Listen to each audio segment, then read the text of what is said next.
अखिल ब्रह्मांड मणि कोटि कैवल्यनाथ अनंत ब्रह्मांड नायक मणिमा जगन्नाथंकर पदार बिंदरे कोटि कोटि प्रणाम।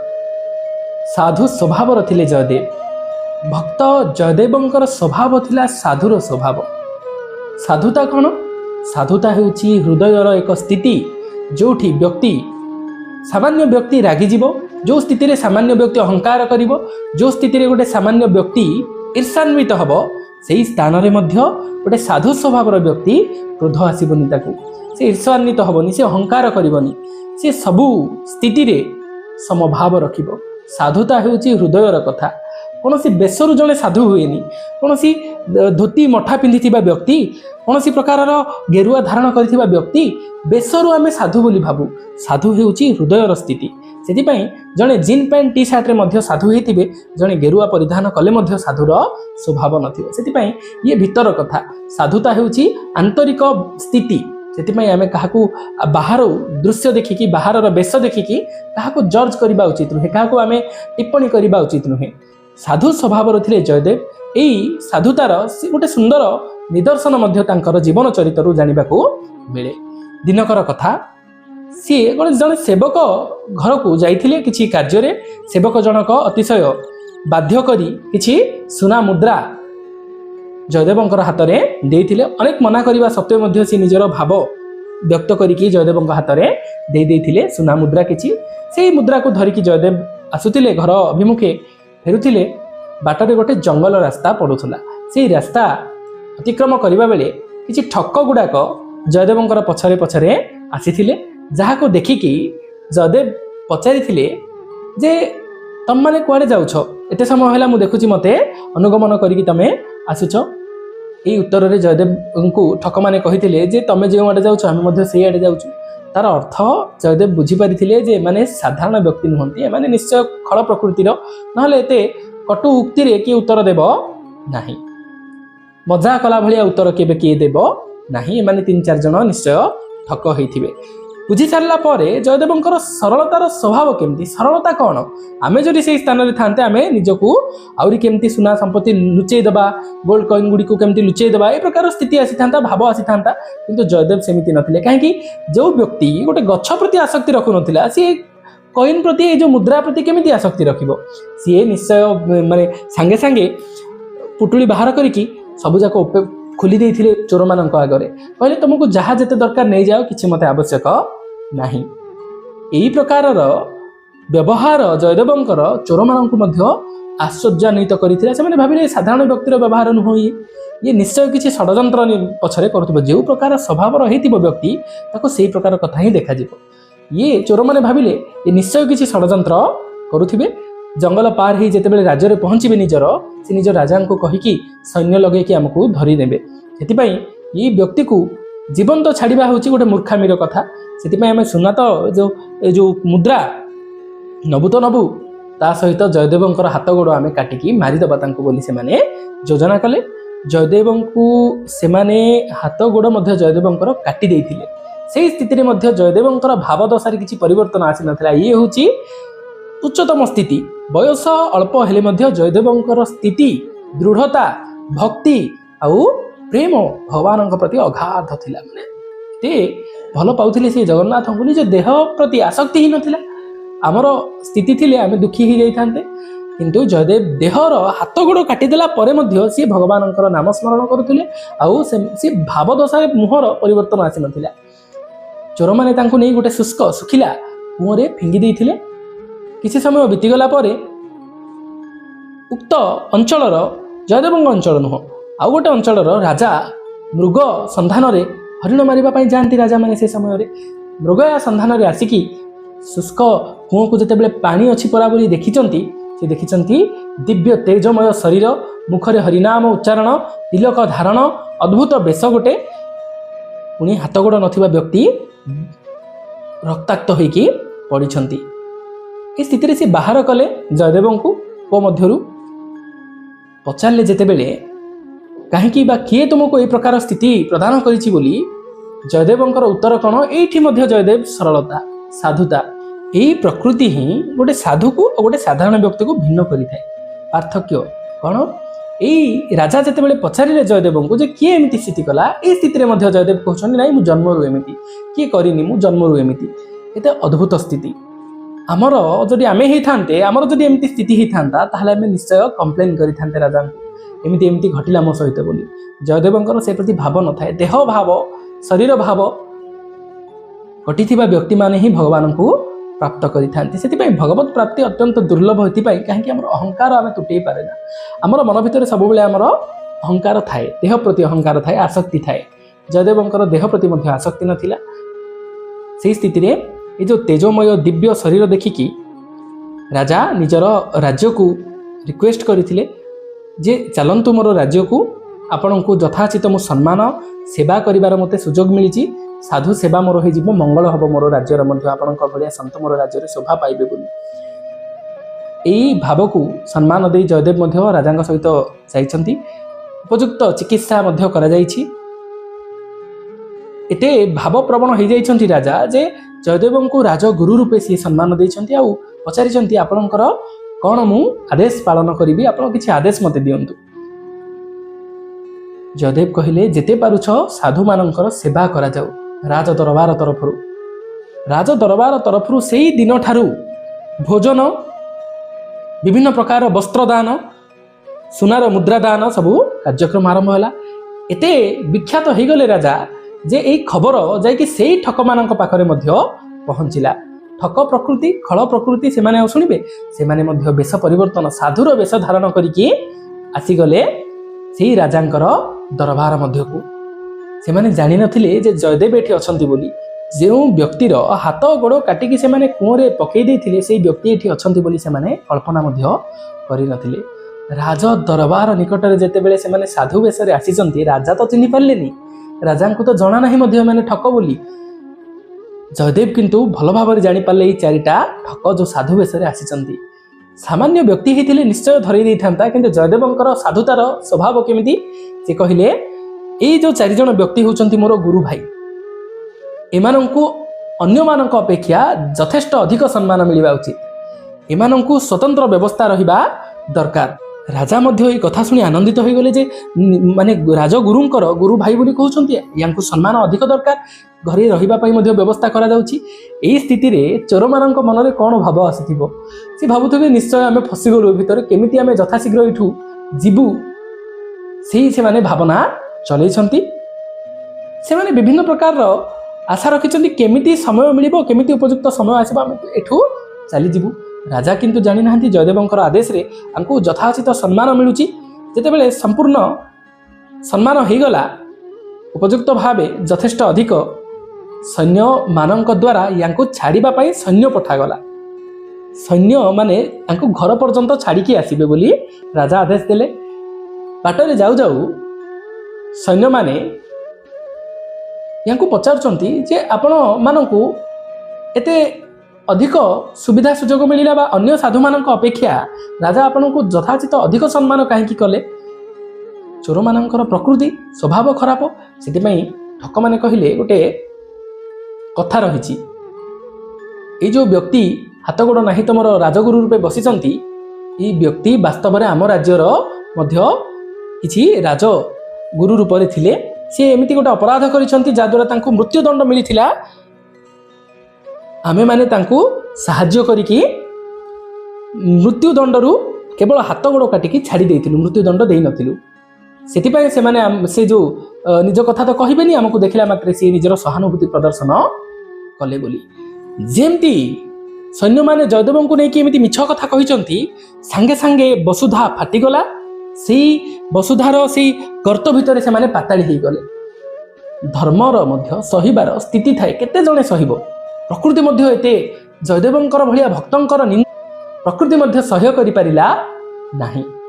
ସେମାନେ ସୈନ୍ୟମାନେ ଆଶ୍ଚର୍ଯ୍ୟ ହୋଇଗଲେ, କ'ଣ ଏମାନେ କହୁ କହୁ ସାଙ୍ଗେ ସାଙ୍ଗେ ପାତାଳି ହେଇଗଲେ ବୋଲି। ଦୌଡ଼ି ଯାଇକି ସେମାନେ ରାଜାଙ୍କ ନିକଟରେ ପରିପ୍ରକାଶ କରିଛନ୍ତି ଏହି ପ୍ରକାରର ଭାବ ଏମିତି ହେଲା ବୋଲି। ଜୟଦେବ ଯେତେବେଳେ କଥା ଶୁଣିଲେ, ସିଏ ଦୁଃଖରେ ନିଜ ହାତ ଗୋଡ଼କୁ ଆଉଁସିବା ଆରମ୍ଭ କଲେ। କେତେ କଷ୍ଟ ହେଲା ବୋଲି ସେ ହାତ ଗୋଡ଼ ନିଜର ଆଉଁସିବାକୁ ଆରମ୍ଭ ଯେତେବେଳେ କରିଛନ୍ତି, ସାଙ୍ଗେ ସାଙ୍ଗେ ଜୟଦେବଙ୍କର ଶରୀରରେ ନୂତନ ହାତ, ନୂତନ ଗୋଡ଼ ପ୍ରକାଶିତ ହୋଇଗଲା। ସାଙ୍ଗେ ସାଙ୍ଗେ ନୂଆ ହାତ ଆସିଗଲା, ନୂଆ ଗୋଡ଼ ଆସିଗଲା। ରାଜା ସୈନ୍ୟଙ୍କର ଆସିକି କହିବା କଥା, ଜୟଦେବଙ୍କର ନିଜର ହାତ ଯେଉଁ ଆସିଗଲା ନୂତନ ହାତ ଗୋଡ଼, ଏଇ କଥାରେ ରାଜା ମଧ୍ୟ ଆଶ୍ଚର୍ଯ୍ୟ ହୋଇଗଲେ। ସାମାନ୍ୟ ବ୍ୟକ୍ତି ନୁହନ୍ତି ବୋଲି ରାଜା ମଧ୍ୟ ଜାଣିପାରିଲେ। ସିଏ ସାଙ୍ଗେ ସାଙ୍ଗେ ଦଣ୍ଡବତ ହୋଇ ଗୁରୁଙ୍କୁ ପଚାରୁଛନ୍ତି, ହେ ଗୁରୁଦେବ ଆପଣ କିଏ କୁହନ୍ତୁ? ଆପଣଙ୍କର ସେଇ ସୈନ୍ୟମାନଙ୍କର କଥା ଠକ ବୋଲି ତ ଜାଣିନାହାନ୍ତି ଏତେ ସମୟ ପର୍ଯ୍ୟନ୍ତ। ଜୟଦେବ ହିଁ କହିଲେ ଜାଣିବେ। ବ୍ୟକ୍ତିମାନଙ୍କର ପାତାଳି ହେବା କଥା ଶୁଣି ଆପଣ ଚିନ୍ତିତ ହେଲେ। ଚିନ୍ତିତ ହଉ ହଉ ହାତ ଗୋଡ଼ କେମିତି ଆପଣଙ୍କର ନୂତନ ରୂପେ ଆସିଗଲା, ଇଏ ସାମାନ୍ୟ କଥା ନୁହଁ। ଆପଣ କିଏ ମୋତେ ଆପଣଙ୍କର ସ୍ୱତନ୍ତ୍ର ସେଇ ପରିଚୟ, ବାସ୍ତବ ପରିଚୟ ଦିଅନ୍ତୁ। ଜୟଦେବ କେତେ ମନା କରିବା ସତ୍ତ୍ୱେ ମଧ୍ୟ ରାଜାଙ୍କର ରିକ୍ୱେଷ୍ଟରେ ଜୟଦେବ କହିଲେ, ଏଇ ଯେଉଁ ବ୍ୟକ୍ତିମାନେ ଥିଲେ ଏମାନେ ବାସ୍ତବରେ ଚୋର ଥିଲେ। ମୋର ହାତ ଗୋଡ଼ କାଟିଥିବା ବ୍ୟକ୍ତି ଏଇମାନେ। କିନ୍ତୁ ଯେତେବେଳେ ତା ସତ୍ତ୍ୱେ ମଧ୍ୟ ମୁଁ ଯେତେବେଳେ ଏମାନଙ୍କ ସହିତ ସାଧୁତାର ପରିଚୟ, ସାଧୁତାର ସ୍ୱଭାବ ଦେଖେଇଲି, ତାପରେ ମଧ୍ୟ ସେମାନେ ମାନସିକ ପରିବର୍ତ୍ତନ ତାଙ୍କର ଆସିଲା ନାହିଁ। ସାଧୁ ନିନ୍ଦା ହେଉଛି ଗୋଟେ ନିନ୍ଦନୀୟ ଅପରାଧ। ବୈଷ୍ଣବ ବ୍ୟକ୍ତିମାନଙ୍କର ନିନ୍ଦା, କୌଣସି ପ୍ରକାର ସାଧୁମାନଙ୍କର ନିନ୍ଦା ଯେତେବେଳେ ଆମେ କରିବା, ସେ ଅପରାଧକୁ ଭଗବାନ ମଧ୍ୟ କ୍ଷମା କରନ୍ତି ନାହିଁ। ସେଥିପାଇଁ ଭକ୍ତ ବତ୍ସଳ ନାଥଙ୍କର ଭକ୍ତଙ୍କୁ ଯଦି କିଏ ନିନ୍ଦା କରିବ, ସେ କେବେ ସହ୍ୟ କରିପାରନ୍ତି ନାହିଁ। ସାଧୁ ନିନ୍ଦା କରିବା ଦ୍ୱାରା ପ୍ରକୃତି ମଧ୍ୟ ସହ୍ୟ କରିପାରିଲାନି। କାହିଁକି? ପ୍ରକୃତି ସେଇ ପରମ ବ୍ରହ୍ମଙ୍କର ତତ୍ତ୍ୱରୁ ଜାତ। ସାଙ୍ଗେ ସାଙ୍ଗେ ସେମାନେ ପାତାଳି ହେଇଗଲେ। ଏତେ ମହାନ ବ୍ୟକ୍ତି ସିଏ ସେଇ ସମୟରେ ଜାଣିପାରିଲେ ଇଏ ସେଇ ଜୟଦେବ। କାହିଁକି? ଗୀତ ଗୋବିନ୍ଦ ସେତେ ପରିଚିତ ଥିଲା ସମଗ୍ର ବିଶ୍ୱରେ। ଗୀତ ଗୋବିନ୍ଦର ଏମିତି ସୁନ୍ଦର ଭାବ ସିଏ ସବୁଠି ଆଜି ପର୍ଯ୍ୟନ୍ତ ଜଗନ୍ନାଥଙ୍କୁ ଅତି ପ୍ରିୟ। ସେଥିପାଇଁ ଗୀତ ଗୋବିନ୍ଦର ପଙ୍କ୍ତି ମଧ୍ୟ ଆମେ ଗାୟନ କରିବା, ଜାଣିବା ଯେ କେମିତିକା ସେ ଗୀତ ଗୋବିନ୍ଦ ଥିଲା। এই କ୍ଷଣି ରାଜା ଆଦେଶ ଦେଲେ ଯେ ଜୟଦେବଙ୍କର ସ୍ତ୍ରୀ ପଦ୍ମାବତୀଙ୍କୁ ମଧ୍ୟ ନିଜ ରାଜ୍ୟରେ ସ୍ଥାନ ଦିଆଯାଉ। ପଦ୍ମାବତୀଙ୍କର ଆଗମନ ନିଜ ରାଜ୍ୟରେ ହେଇଛି। ପଦ୍ମାବତୀଙ୍କର ପତି ପ୍ରେମ ଏତେ ସୁଦୃଢ଼ ଥିଲା, ଏତେ ମହାନ ଥିଲେ ଯେ ସିଏ ରାଣୀଙ୍କର ମଧ୍ୟ ଲୋକ ଯେତେବେଳେ ଆସୁଥିଲେ ସେ ରାଜ୍ୟର ରାଣୀଙ୍କୁ ଦର୍ଶନ କରୁନଥିଲେ, ପଦ୍ମାବତୀଙ୍କୁ ପ୍ରଥମେ ପ୍ରଣାମ ଜଣାଉଥିଲେ। ମଣିଷର ପ୍ରକୃତି ନିଜ ଭିତରେ ଟିକେ ଯାହା ହେଲେ ମଧ୍ୟ ଈର୍ଷାନ୍ୱିତ ଭାବ ଜାତ ହୋଇଥିଲା ରାଣୀଙ୍କ ମନରେ। ରାଣୀ ଈର୍ଷା କରିବା ଭିତରେ ରାଣୀଙ୍କର, ସେ ରାଜ୍ୟର ଯେଉଁ ରାଣୀ ଥିଲେ, ସେ ରାଣୀଙ୍କର ଭାଇଙ୍କର ମୃତ୍ୟୁର ଖବର ହଠାତ୍ ଜଣେ ସେନା ଆଣିକି ଗୋଟେ ସୈନ୍ୟ ଦେଇଥିଲେ। ରାଣୀ ଆଶ୍ଚର୍ଯ୍ୟ ହୋଇକି କହିଲେ, କେତେ କଥା ହେଲା, ମୋର ଭାଇ କେମିତି ମୃତ୍ୟୁ ହୋଇଗଲେ? ଏଇ ଯେଉଁ ଭାଇଙ୍କର ମୃତ୍ୟୁ ଶୁଣି ତାଙ୍କର ଭାଉଜ ମଧ୍ୟ ସତୀ ଦାହ ହେଇଯାଇଛନ୍ତି, ନିଜେ ଜୁଇକୁ ସୀତାକୁ ଭସ୍ମ ହେଇଯାଇଛନ୍ତି ବୋଲି ଯେତେବେଳେ ଶୁଣିଲେ ଆହୁରି ଦୁଃଖ କଲେ। ଜୟଦେବଙ୍କର ସ୍ତ୍ରୀ ସେଠି ବସିଥିଲେ। ନିଶ୍ଚୟ ସ୍ୱାମୀଙ୍କ ବିନା ସ୍ତ୍ରୀଟେ ରହିବା କଥା ବି ନାହିଁ। କାହାକୁ ଅନେଇକି ସିଏ ରହିବ, କାହାକୁ ଚାହିଁକି ରହିବ? ଏଇ ପ୍ରକାର ଯେତେବେଳେ ସତୀତ୍ୱର ପରିଚୟ କଥା କହିଛନ୍ତି, କେଉଁଠି ନା କେଉଁଠି ରାଣୀଙ୍କର ମନରେ ଦ୍ୱେଷ ଭାବ ଆସିଛି। ସେ କହିଛନ୍ତି, ଏତେ ବଡ଼ ଇଏ ନିଜେ ଗୋଟେ ସତୀ ବୋଲି ନିଜକୁ ବୋଧେ ଭାବୁଛି, ଭାଉଜ ମୋର ମୃତ୍ୟୁ ବରଣ କରିଛନ୍ତି, ଇଏ ଭଲ ହେଇଛି, ଠିକ୍ ହେଇଛି ବୋଲି କହୁଛି, ନାଇଁ କି? ଠିକ୍ ଅଛି। ନିଜ ଭିତରେ ସେ ମନ ଭିତରେ ଭାବିଲେ, ୟାଙ୍କୁ ମଧ୍ୟ ମୁଁ ଆଙ୍କର ସତୀତ୍ୱର ପରୀକ୍ଷା ଦିନେ ନା ଦିନେ କରିବି। ଦିନକର କଥା, ହଠାତ୍ ସିଏ ନିଜର ଦାସୀମାନଙ୍କୁ ଏମିତି ଗୋଟେ ଅଭିନୟ କରିବାକୁ କହିଲେ, ଯେମିତି ପ୍ରଥମେ ରାଜାଙ୍କୁ ଯାଇକି ସେ କହିଲେ, ଆପଣ ଜୟଦେବଙ୍କୁ ନେଇକି ବାହାରକୁ ଟିକେ ବୁଲିବାକୁ ଯାଆନ୍ତୁ, ମୁଁ ଏଇ ଯେଉଁ ପଦ୍ମାବତୀଙ୍କ ସହିତ ଗୋଟେ ପରୀକ୍ଷା କରିବାକୁ ଚାହେଁ। ରାଜାଙ୍କର ଇଚ୍ଛା ତ ନଥିଲା, କିନ୍ତୁ ରାଣୀଙ୍କର ପତ୍ନୀର ଜିଦି ଆଗରେ ସ୍ୱାମୀ ମଧ୍ୟ କିଛି କରିପାରିବ ନାହିଁ। ସିଏ ପଦ୍ମାବତୀକୁ ପରୀକ୍ଷା କରିବା ପାଇଁ ରାଜାଙ୍କୁ ଜୟଦେବଙ୍କ ସହିତ ବାହାରକୁ ଭ୍ରମଣରେ ଛାଡ଼ି ଦେଇଛନ୍ତି। ଏହି ସ୍ଥିତିରେ ସିଏ ଏମିତି ଗୋଟେ ଅଭିନୟ ରଚନା କଲେ, ଯେଉଁଠି ସିଏ ଏମିତି ରାଣୀଙ୍କୁ ଦେଖେଇବାକୁ ଚାହିଁଲେ ଯେ ଜୟଦେବ ମୃତ ହୋଇଯାଇଛନ୍ତି। ଜୋର ଜୋରରେ କ୍ରନ୍ଦନ କରିକି କହିଲେ ଯେ ଦୁଃଖଦ ଖବର ଯେ ଜୟଦେବ ମୃତ୍ୟୁ ହୋଇଯାଇଛି। ସେହି ସମୟରେ ପଦ୍ମାବତୀ ଧ୍ୟାନ କରିକି ଜାଣିପାରିଲେ ଯେ ଜୟଦେବ ରାଜାଙ୍କ ସହିତ ଭ୍ରମଣରେ ବାହାରିଛନ୍ତି। ସେ କହିଲେ, ପଦ୍ମାବତୀ କହିଲେ, ଆରେ ରାଣୀ ଆପଣ କାହିଁକି କାନ୍ଦୁଛନ୍ତି? କିଛି ତ ମୋ ସ୍ୱାମୀଙ୍କୁ ହେଇନି, ସେ ତ ରାଜାଙ୍କ ସହିତ ଭ୍ରମଣ କରୁଛନ୍ତି ବୋଲି। ରାଣୀଙ୍କର ସବୁ ପର୍ଦ୍ଦାଫାଶ ହେଇଗଲା କଥା।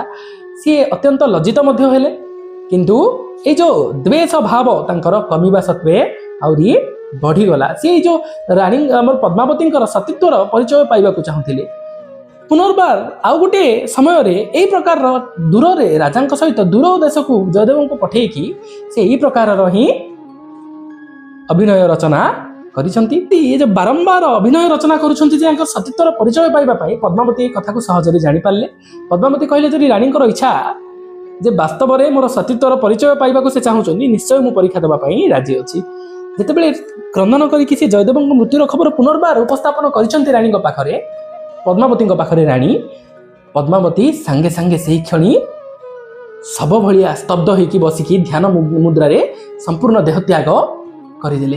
रानी तो भावुले कौन सतरे एमती हो पार कि सी जो देखिले निजर पश्चाताप भयंकर पश्चाताप होती कहीं मुझे परीक्षा कली बोली दुखरे सी भांगी जाइछन्ति सांगे सांगे रजा को खबर पठे समय तो लगे दूर स्थान को पठे जितेबाला रजा आमर जयदेव महाप्रभु सहित दौड़िकी आसीचंती रजा निजे एमतीका घृण्य कर्म करिथिबारु निजे मध्य जानिछन्ति से जानिकी जाइछन्ति रानीकर कथारे तो एमती घृण्य कर्म करिथिबारु से निजे मध्य अत्यंत दुखित हो जाइछन्ति। जयदेवंकर निकट से कहते मु आउ बंचिबार अधिकार नाही मोर गुरु पत्नी को मुझेका व्यवहार करिछि मु निजे आत्महत्या करिनेबि। जयदेव से समय मध्य स्थितप्रज्ञ स्थिर बुद्धि कौन प्रकार सी विचलित हो नथिले। सी कहले पद्मावती मृत्यु समय आसिला बोली से मृत्युवरण कले ताकू देखिकी किए कार मृत्यु रे भागीदार हो न थाए ताकू देखिकी तमे आत्महत्या करिबा ठीक नुह आ आत्महत्यार ना यही जन्म रे तमर स्थिति रहिला ना आउ कौन लोक तमर स्थिति रहिबो से आत्महत्यार कौन कथा एठी उचित नुह। जयदेव पद्मावती निकट में जाइकी गीत गोविंदर किछि पंक्ति जेतेबेले सुनैछन्ति सेतेबेले सांगे सांगे पद्मावती जीवन फेरी जाइछि। एई स्थिति देखिला परे रानी मध्य पश्चाताप करिसन्ति आ जो सतीत्वर परिचय पति प्रेम पद्मावती उपस्थापन करिसन्ति निज स्वामी प्रति। सेतिपई आमर भक्ति दृढ़ जदि हम अलौकिकता ईश्वर करिवे भक्ति भाव जेतेबेले बंधन हेबो भगवान सहित सी तम पई निश्चय अलौकिकता करिवे।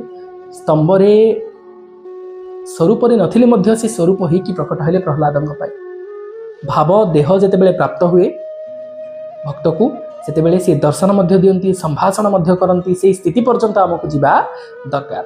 सेतिपई गीत गोविंद एते भगवानंकर प्रिय जे जने मुसलमान भक्त सी कहले एते गोटे प्रवचन एमती बाटले शुणिले सी जे गीत गोविंद एते प्रिय जे भगवान निजे आसिकी बसिबे ही बसिबे। प्रतिदिन सी निज घोड़ा जेतेबेले चलाउथिले सी गोटे सीटे गोटे आसनटे लगे दउथिले आगरे जे एठी भगवान बसिबे बोली।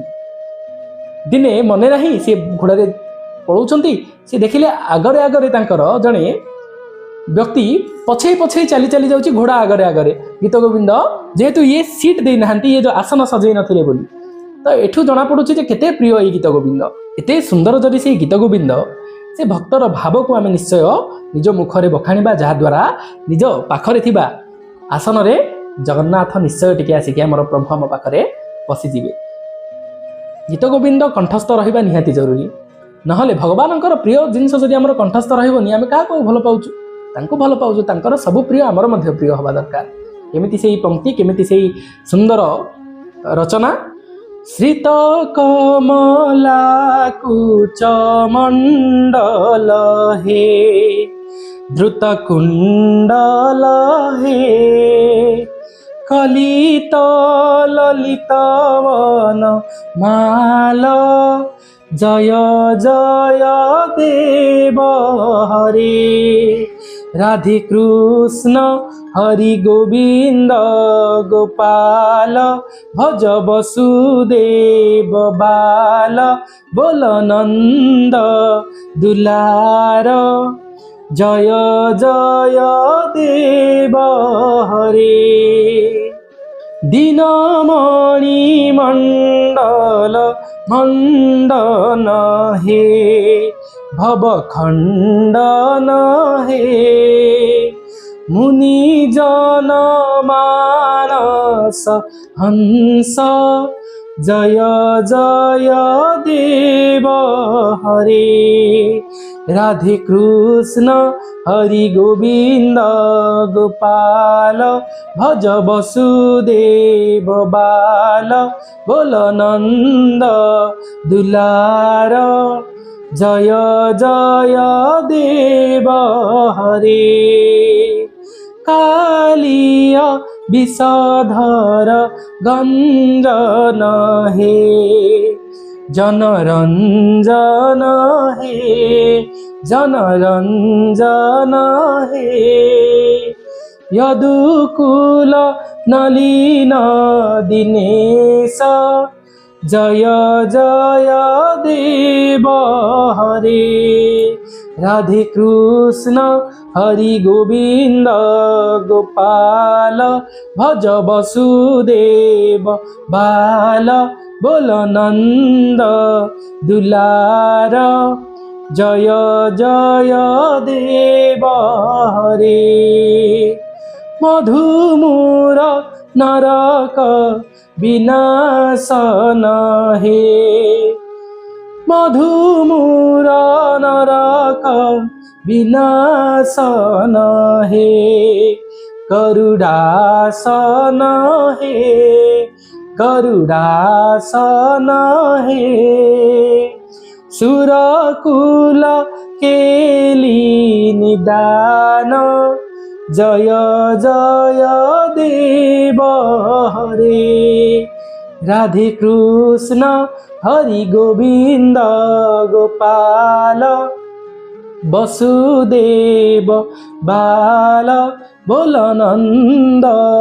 दुलार जय जय देव हरे कमल कमल दल लोचन हे भवमोचन हे त्रिभुवन भुवन निधान जय जय देव हरे राधे कृष्ण हरि गोविंद गोपाल भज वसुदेव बाल बोल नंद दुलार जय जय देव हरे जनक सुता कृत भूषण हे जित दूषण हे जित दूषण हे समर समित दश कंठ जय जय देव हरे राधे कृष्ण हरि गोविंद गोपाल भज वसुदेव बाल बोल नंद दुलार जय जय देव हरे अभिनव जलधर सुंदर हे द्रुत मंदर हे द्रुत मंदर हे श्रीमुख चंद्र चकोर जय जय देव हरे राधे कृष्ण हरि गोविंद गोपाल भज वसुदेव बाल बोल नंद दुलार जय जय देव हरे तब चरणे प्रणतावयं हे इति भावय हे कुरु कुशलं प्रणतेषु जय जय देव हरे राधे कृष्ण हरि गोविंद गोपाल भज वसुदेव बाल बोल नंद दुलार जय जय देव हरे श्री जय देव कवे हृदम हे कुरते मुदम हे मंगलम उज्ज्वल गीतम जय जय देव हरे राधे कृष्ण हरि गोविंद गोपाल भज वसुदेव बाल बोल नंद दुलार जय जय देव हरे। इति श्री जयदेव विचरितं मंगल गीतम संपूर्णम। ते सुंदर जदि लेखा हेबो कहीं भगवान को प्रिय लगेनि। जयदेवंकर निष्ठा एते प्रगाढ़ थिला, सी गंगा स्नान करने को निकटवर्ती स्थान को जाऊे सबुदिने, किंतु बयस बढ़िया सहित जितेबाला देह शरीर क्षीण हो गला से समय मध्य सी निज निष्ठा को केबे छाड़ी नथिले। गंगा स्नान करने को वृद्ध बयस में जाऊे। दिने स्वप्न रे गंगा माता दर्शन दे कहले एते क्षीण अवस्था हेलानी, कहीं तू आसुचु परिश्रम करी निजे भाव रे मध्य गंगा स्नान कले हेबो। सेति जो भाव होची सबुठ मुख्य कथा। गंगा जदि आमे जाई पारु नांदी भावर जदि गंगा स्नान करबा ताहाले मध्य से गंगा स्नानर फल ही मिलिबो। सेति तू निजे घरे रही स्वप्न रे गंगा माता निजे कहउछंती जयदेव घरे रही गंगा स्नान करदेले चलिबो, किछि असुविधा नाही। जयदेव तथापि मध्य शुणी नथिले, जाइथिले गंगा स्नान करबाकू सेही शरीर सहित। पुनर्बार स्वप्न रे गंगा माता आसी कहिसंती जे तू कहीं अजटिया होचु बा अमानिया होचु, जदि तू सतरे गंगा स्नान करबाकू एते इच्छुक ताहले तो पई मु निजे आसी जिबी तोर निकटवर्ती पुष्करिणी पाखकू। जयदेव कहले मते ठकी देबाकू चाहुचंती माता, केमिति जानिबी आपण आसीबे बोली। सुंदर पद्म फूलटीए जेबे फुटिथिबो जानिबू मु, जदि तू सकाळकू देखिला बेले सुंदर पद्मटीए पोखरी रे फुटिथिबो, जो दिन फुटिथिबो तू जानिबू निश्चय मु सेई पर्यंत सेई पुष्करिणी रे अछि बोली। जयदेव ता परठारु निज निकटरे थिबा पुष्करिणी रे पद्म फूल फुटिथिबा देखि आनंदित हो जाइथिले, आउ गंगा स्नान मध्य सेठी मध्य करथिले। एते निष्ठापर भक्त, एते स्वच्छल प्रेम आ एते निबिड़ संपर्क भगवान सहित जो भक्त मानकर थाए, केवल आ केवल अनन्यता जो थाए भगवान प्रति, से भक्त मान सहित अलौकिकता भी हुए। से भक्त मानकर भाव को भगवान ग्रहण भी करती, सहित संभाषण भी करती। से स्थिति पर्यंत जावा निहाती जरूरी। जय जगन्नाथ।